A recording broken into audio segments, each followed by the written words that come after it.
എല്ലാവർക്കും നിമിഷാസ് കിച്ചണിലേക്ക് സ്വാഗതം. ഇന്ന് നമ്മുടെ 2020 അവസാനത്തെ വീഡിയോ ആണ്. അപ്പൊ എന്തായാലും ഒരു മധുരം തന്നെ ആവട്ടെ എന്ന് വിചാരിച്ചു സ്വീറ്റ് ആണ് ഇന്ന് തയ്യാറാക്കുന്നത്. അപ്പൊ അതിനു മുമ്പ് എല്ലാവർക്കും നല്ലൊരു പുതുവർഷം തന്നെ ആശംസിക്കുന്നു. സന്തോഷവും സമാധാനവും നിറഞ്ഞ നല്ലൊരു 2021 എല്ലാവർക്കും ഉണ്ടാവട്ടെ. അപ്പോൾ 2020 ഏറ്റവും കൂടുതൽ നമ്മളെ അലട്ടിയ ഒരു പ്രശ്നം തന്നെയായിരുന്നു കോവിഡ്. അപ്പോൾ കോവിഡ് പെട്ടെന്ന് തന്നെ മാറുന്നു തന്നെ വിചാരിക്കുന്നു. പിന്നെ നിങ്ങൾ പുതുവർഷമായിട്ട് എന്തെങ്കിലും തീരുമാനങ്ങളൊക്കെ എടുത്തിട്ടുണ്ടോ? അതായത് ന്യൂ ഇയർ റെസൊല്യൂഷൻ അങ്ങനെ എന്തെങ്കിലും? ഞാനും എല്ലാ വർഷവും എന്തെങ്കിലുമൊക്കെ എടുക്കാറുണ്ട്. ഈ വർഷം അതുപോലെ ഒരു തീരുമാനം എടുത്തിട്ടുണ്ട്. എല്ലാ ദിവസവും വീഡിയോസ് അപ്ലോഡ് ചെയ്യണമെന്ന്. സാധാരണ അങ്ങനെ ഡെയിലി വീഡിയോസ് അപ്ലോഡ് ചെയ്യാനൊന്നും പറ്റാറില്ല സ്ഥിരമായിട്ട്. ഇടയ്ക്ക് ചെയ്യാറുണ്ടെന്ന് മാത്രം. പക്ഷെ സ്ഥിരമായിട്ട് പല തിരക്കുകളാകുമ്പോൾ പറ്റാറില്ല എന്ന് മാത്രം. അപ്പോൾ ഇതുപോലെയുള്ള എന്തെങ്കിലും നല്ല തീരുമാനങ്ങളൊക്കെ എടുക്കുന്നത് എപ്പോഴും നല്ലതല്ലേ? ഞാൻ എൻ്റെ മാക്സിമം ട്രൈ ചെയ്യാം. അതുപോലെ നിങ്ങളും എന്തെങ്കിലും നല്ല തീരുമാനങ്ങളൊക്കെ എടുക്കുക. നല്ലൊരു പുതുവർഷം തന്നെ എല്ലാവർക്കും ഉണ്ടാവട്ടെ എന്ന് ഒന്നും കൂടി ആശംസിക്കുന്നു. അപ്പോൾ ഇന്ന് തയ്യാറാക്കുന്നത് സേമിയ കേസരിയാണ്. മധുരം ഇഷ്ടപ്പെടുന്നവര് തീർച്ചയായിട്ടും ഇഷ്ടപ്പെടുന്ന ഒരു ഐറ്റം തന്നെയായിരിക്കും എന്നുള്ള കാര്യത്തിൽ സംശയമൊന്നുമില്ല. പെട്ടെന്ന് തന്നെ നമുക്കിത് എളുപ്പത്തിൽ തയ്യാറാക്കിയെടുക്കാൻ പറ്റും. അധികം സമയമൊന്നും വേണ്ട. അതുപോലെ നിങ്ങൾക്ക് വീഡിയോ ഇഷ്ടപ്പെട്ടു എന്നുണ്ടെങ്കിൽ സബ്സ്ക്രൈബ് ചെയ്യുക. വീഡിയോ മുഴുവനായിട്ട് തന്നെ കാണുക. അപ്പൊ നമുക്ക് വീഡിയോയിലേക്ക് കിടക്കാം.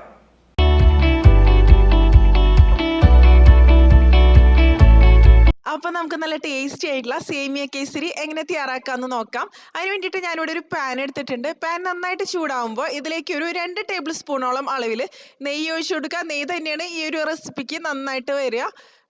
നെയ്യ് നന്നായിട്ടൊന്ന് ഉരുകി വരുമ്പോൾ ഇതിലേക്ക് ഞാനിപ്പോൾ കാഷ്നട്ടാണ് ചേർത്ത് കൊടുക്കുന്നത്. ഏകദേശം ഒരു 20-25ഓളം എണ്ണം കാഷ്നട്ട് ചേർത്ത് കൊടുക്കണം. കാഷ്നട്ട് ഒരു ലൈറ്റ് ഗോൾഡൻ ഷെയ്ഡ് ആവണ വരെ ഒന്ന് ഫ്രൈ ചെയ്തെടുക്കുക. പക്ഷെ ഓവറായിട്ട് ഫ്രൈ ചെയ്തെടുക്കേണ്ട ആവശ്യമില്ല. അതുപോലെ നിങ്ങൾക്ക് ബദാം ഇഷ്ടമാണെന്നുണ്ടെങ്കിൽ ബദാം മുറിച്ചിട്ട് കൊടുക്കുക. അതുപോലെ പിസ്താഷ്യോ വേണമെന്നുണ്ടെങ്കിൽ പിസ്താഷ്യോ കട്ട് ചെയ്തിട്ട് അങ്ങനെ വേണമെന്നുണ്ടെങ്കിൽ ഇട്ട് കൊടുക്കുക കേട്ടോ. ഇപ്പൊ കാഷ്നട്ട് ഒന്ന് ഫ്രൈ ആയിട്ട് വന്നിട്ടുണ്ട്. ഇനി ഇതിലേക്ക് ഞാനൊരു 2 ടേബിൾ സ്പൂണോളം അളവിൽ കിസ്മിസ് ആണ് ചേർത്ത് കൊടുക്കുന്നത്. കിസ്മിസ് ഇതുപോലെ നന്നായിട്ടൊന്ന് വീർത്ത് റോസ്റ്റ് ആയിട്ട് വരുമ്പോൾ ഇത് നമുക്ക് കോരി മാറ്റാം. അപ്പൊ ഏത് ടൈപ്പ് ഡ്രൈ ഫ്രൂട്ട്സ് വേണമെന്നുണ്ടെങ്കിലും നിങ്ങൾക്ക് ഈ ഒരു റെസിപ്പിയിലേക്ക് ചേർത്ത് കൊടുക്കാം, നമ്മുടെ ഇഷ്ടത്തിനനുസരിച്ച് തന്നെ. അപ്പോൾ ഇതെന്നൊക്കെ പറയണത് റവ ഉപയോഗിച്ചിട്ടുള്ള കേസരി ഉണ്ടല്ലോ, അതിന്റെ വേറൊരു വെർഷൻ എന്നാ പറയാം, സേമിയ ഉപയോഗിച്ചിട്ട് തയ്യാറാക്കണത്. ഇനി ഈ സെയിം നെയ്യിലേക്ക് ഞാൻ 1 കപ്പ് സേമിയാണ് ചേർത്ത് കൊടുക്കുന്നത്. ഇപ്പൊ നെയ്യ് കുറവാണെന്നുണ്ടെങ്കിൽ എന്തായാലും നെയ്യ് ചേർത്ത് കൊടുക്കുക, 1 ടേബിൾ സ്പൂണോളം അളവിൽ തന്നെ. അതിനുശേഷം ഈ സേമിയ ഇതിലിട്ടിട്ടൊന്ന് റോസ്റ്റ് ചെയ്തെടുക്കണം. അപ്പൊ ഞാനിപ്പോ എടുത്തിരിക്കുന്നത് റോസ്റ്റഡ് സേമിയാണ്.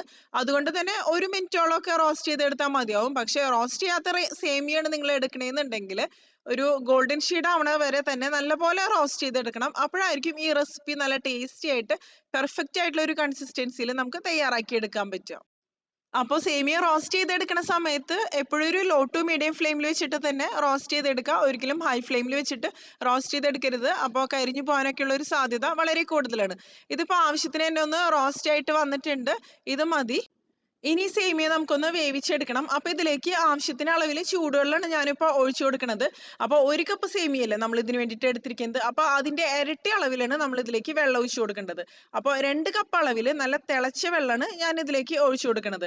അല്ലാന്നുണ്ടെങ്കിൽ വേറൊരു പാത്രത്തിൽ 2 കപ്പ് വെള്ളം എടുത്തിട്ട് നന്നായിട്ട് തിളപ്പിക്കുക, അതിലേക്ക് സേമിയ ഇട്ട് കൊടുക്കുക. ഒരിക്കലും പച്ചവെള്ളം ഈ ഒരു റെസിപ്പിയിൽ ഒഴിക്കരുത്. ചൂടുവെള്ളം തന്നെ എപ്പോഴും ഉപയോഗിക്കുക. നല്ല തിളച്ച വെള്ളം തന്നെ ഒഴിച്ചു കൊടുക്കുക കേട്ടോ. അപ്പൊ കറക്റ്റ് 2 കപ്പ് തന്നെ ഞാൻ ഇതിലേക്ക് ഒഴിച്ചു കൊടുക്കണം. അതിനുശേഷം ഹൈ ഫ്ലെയിമിൽ വെച്ചിട്ട് നമുക്കിതൊന്ന് നന്നായിട്ട് കുക്ക് ചെയ്തെടുക്കണം. സേമിയ നന്നായിട്ട് തന്നെ വെന്ത് വരണം. സേമിയ വെന്തതിന് ശേഷം മാത്രമാണ് നമ്മൾ ഇതിലേക്ക് പഞ്ചസാര ചേർത്ത് കൊടുക്കുള്ളൂ. അല്ലാന്നുണ്ടെങ്കിൽ സേമിയ കുക്കായിട്ട് വരില്ല കറക്റ്റ് ആയിട്ടുള്ള ഒരു രീതിയിൽ. പിന്നെ സേമിയ ഒരിക്കലും വെന്ത് കുഴഞ്ഞു പോയരുത്. ഈ ഒരു സേമിയ കേസരിയുടെ പ്രത്യേകത എന്ന് പറയുന്നത് തന്നെ അത് തന്നെയാണ്. ഒരുപാട് സേമിയ കുഴഞ്ഞിരിക്കരുത്. ഓരോ സേമിയയും വേറിട്ട് വേറിട്ട് തന്നെയാണ് സേമിയ കേസരിയിൽ സാധാരണ രീതിയിൽ കെടുക്കുക. അപ്പോഴായിരിക്കും ഇത് നല്ല പെർഫെക്റ്റ് ആയിട്ടുള്ള രീതിയിൽ തന്നെ നമുക്ക് തയ്യാറാക്കി എടുക്കാൻ പറ്റുക. ഇപ്പൊ വെള്ളമൊക്കെ നന്നായിട്ട് വറ്റിയിട്ട് ഇത് കറക്റ്റ് ആയിട്ട് വെന്ത് വന്നിട്ടുണ്ട്. കണ്ടില്ലേ? ഒന്ന് പ്രസ് ചെയ്ത് നോക്കിയാൽ മതി സേമിയ എടുത്തിട്ട്. അപ്പൊ ഒന്ന് സോഫ്റ്റ് ആയിട്ട് വന്നിട്ടുണ്ടെന്നുണ്ടെങ്കിൽ സേമിയ കറക്റ്റ് ആയിട്ട് കുക്കായി എന്നർത്ഥം. ഇത് മതി. ഇനി ഇതിലേക്ക് നമുക്ക് മധുരത്തിനനുസരിച്ച് പഞ്ചസാര ചേർത്ത് കൊടുക്കുക. അപ്പൊ മധുരത്തിന്റെ അളവ് ഓരോരുത്തരുടെ ടേസ്റ്റിനനുസരിച്ച് വ്യത്യാസം വരും. ഞാനിപ്പോ 1/4 കപ്പ് അളവിലാണ് പഞ്ചസാര ചേർത്ത് കൊടുക്കുന്നത്. അപ്പൊ ഇത് ആവശ്യത്തിനുള്ള ഒരു മധുരം തന്നെയാണ്. പിന്നെ ഇതിനേക്കാളും ഒരുപാട് മധുരം നിങ്ങൾക്ക് വേണമെന്നുണ്ടെങ്കിൽ 1 കപ്പ് അളവിലൊക്കെ വരെ പഞ്ചസാര ആവാം, കുഴപ്പമൊന്നുമില്ല. ഇനി ഈ പഞ്ചസാര ചേർത്തതിന് ശേഷം നല്ലപോലെ ഒന്ന് മിക്സ് ചെയ്തെടുക്കാം. അപ്പോൾ പഞ്ചസാര ചേർക്കുമ്പോൾ കണ്ടില്ലേ, ഇതൊന്ന് ലൂസായിട്ട് വരും ഈ ഒരു രീതിയിൽ.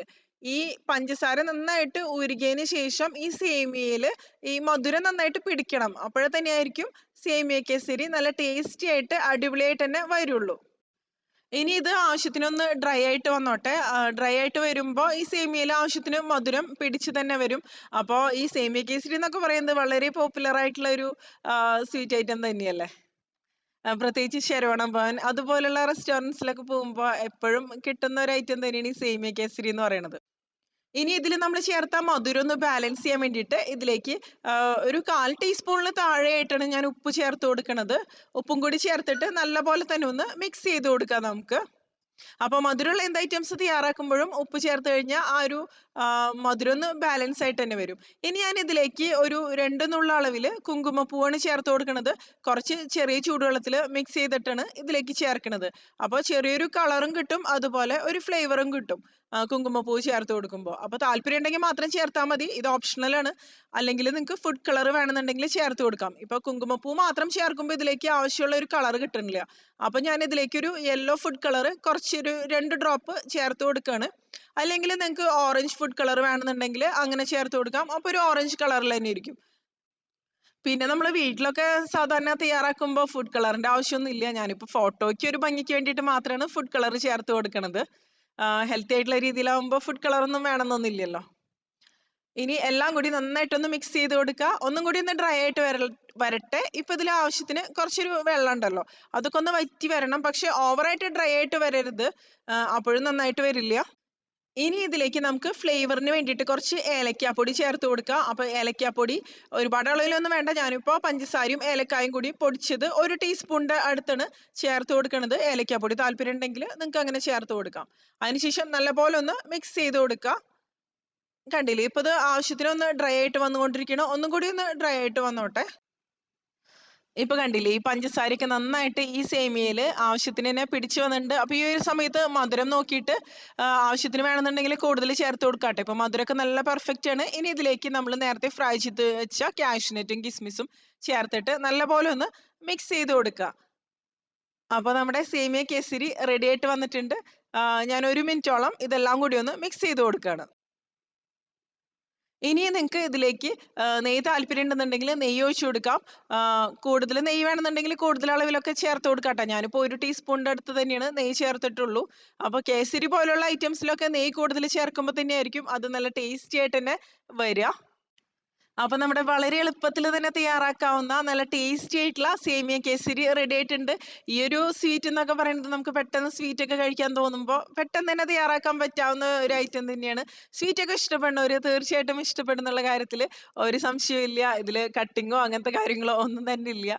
ഈസി ആയിട്ട് തന്നെ വീട്ടിലുള്ള കുറച്ച് ചേരുവകൾ ഉപയോഗിച്ചിട്ട് പെട്ടെന്ന് തന്നെ തയ്യാറാക്കി എടുക്കാൻ പറ്റും. അപ്പോൾ ഈ ഒരു രീതിയിൽ നിങ്ങൾ സേമിയ കേസരി ഇതുവരെ തയ്യാറാക്കി നോക്കിയിട്ടില്ല എന്നുണ്ടെങ്കിൽ തയ്യാറാക്കി നോക്കുക, തീർച്ചയായിട്ടും ഇഷ്ടപ്പെടും.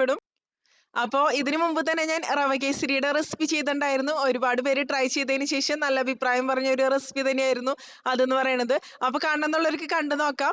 ലിങ്ക് ഞാൻ ഡിസ്ക്രിപ്ഷൻ ബോക്സിൽ കൊടുക്കാം. അതുപോലെ ഈ ഒരു രീതിയിൽ സേമിയ കേസരി നിങ്ങൾ ചെയ്തിട്ടില്ല എന്നുണ്ടെങ്കിൽ അതും ട്രൈ ചെയ്ത് നോക്കുക, അതിനുശേഷം അഭിപ്രായം പറയുക. അപ്പോൾ ഇതുപോലുള്ള റെസിപ്പികളൊക്കെ ഞാൻ കൂടുതൽ കണ്ടിരിക്കുന്നത് തമിഴ്നാട്ടിൽ താമസിക്കുന്ന സമയത്തായിരുന്നു. ചെന്നൈയിൽ താമസിക്കുമ്പോൾ ഞാൻ പറഞ്ഞുവല്ലോ, ശരവണ ഭവൻ അതുപോലെ അടയാർ ആനന്ദ ഭവൻ അങ്ങനത്തെ റെസ്റ്റോറൻറ്റ്സിലേക്ക് തന്നെയായിരുന്നു കൂടുതൽ ഇത് കണ്ടിരിക്കുന്നതും ട്രൈ ചെയ്തിരിക്കുന്നതും ഒക്കെ.